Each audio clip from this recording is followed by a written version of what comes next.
In this video, I want to show you how you can actually do sentiment analysis for your text notes. And all I have to do is sign in. I'm going to go to the text note area, and I'm going to actually add a new text note. And then you can see in the platform, there's the actual text note area will come. And what I will do, just to pop back out of this note, and I will get back in, is I will actually start the real-time sentiment analysis. So say I am here and I am happy, I am sad. You can actually start to see the sentiment analysis populate. So I am very happy. I am overjoyed. I am the happiest I have ever been.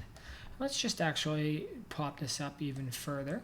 I should be able to drag this up. You can actually start to see it chart in real time. So now let's go the opposite and say I am extremely depressed. I am the saddest I have ever been. Just kidding. I am way too happy. It's so much fun. And there you can see the entire text note is actually charted out in real time. And then you can hover over the sentences, which is a really awesome feature. You can zoom in. This one isn't very long, but you can even zoom in on certain areas. And I can actually go down even further and say, in the sentences I wrote in my text note, what were the most positive and what were the most negative? By default, it will actually go sentence by sentence, so you can see the order of the sentences. But we actually want to say, okay, what is the most negative? And it's actually, I'm the saddest I have ever been, which makes perfect sense.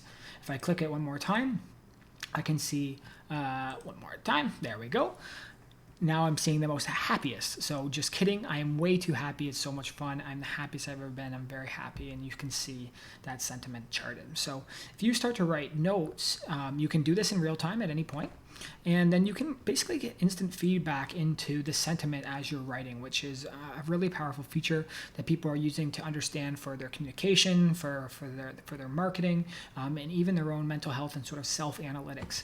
We're going to do a lot more with this, but just wanted to show you that today and hope you find this interesting and valuable. And we'll be back with much more with sentiment analysis and even emotion analysis. Thank you.